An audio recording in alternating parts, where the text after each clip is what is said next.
আমি লোকসভার তৃণমূলের দলনেতা হিসেবে পৃথকভাবে 20টা ডিসকোয়ালিফিকেশন পিটিশন আজকে মুভ করেছি। যারা যারা তৃণমূল কংগ্রেসের প্রতীক চিহ্নে নির্বাচিত হয়ে এনসিপিআই নামক একটা দল, যার কথা কোনোদিন আজ পর্যন্ত কেউ শোনেনি, সেই দলে যারা নাম লিখিয়েছে বিজেপির থেকে অর্থের বিনিময়ে এবং নিজেদের পিঠ বাঁচানোর কারণে, তাদের প্রত্যেকের বিরুদ্ধে আমরা ডিসকোয়ালিফিকেশন পিটিশন মুভ করেছি। আমার সাথে আজকে সম্মানীয় সৌগত রায়, কল্যাণ বন্দ্যোপাধ্যায়, মহুয়া মৈত্র ছিল। আমরা 4 জন স্পিকারের সাথে দেখা করেছি এবং আমরা আমাদের কেস খুব স্পষ্টভাবে রেখেছি।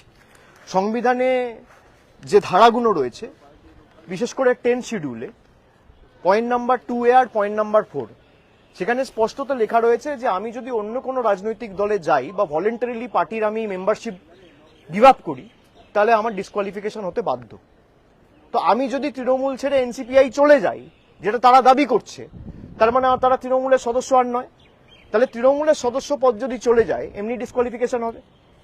আর দ্বিতীয়, তারা যখন আত্মপক্ষ সমর্থনের কথা বলছে, তখন বলছে আমরা 2/3, সুতরাং আমাদের মার্জার হবে। এখানে 2/3 কি? 28 জন বা 29 জনের মধ্যে যদি 28 জন 29 জনও চলে যায়, তাহলেও সেটা মার্জার নয়, যতক্ষণ না 2/3 of the political party decides two merge. দুটোই সংবিধানে লেখা রয়েছে। এবার কে সংবিধানের পক্ষে আর কে সংবিধানের বিরুদ্ধে, সেটা মাননীয় অধ্যক্ষ প্রমাণ করবে। সংবিধানে লেখা ডিসাইড করবে। সংবিধানে যে লেখাগুলো রয়েছে, আমরা স্পষ্টত 10 শিডিউলের যে পয়েন্ট এবং এই 10 শিডিউলের এই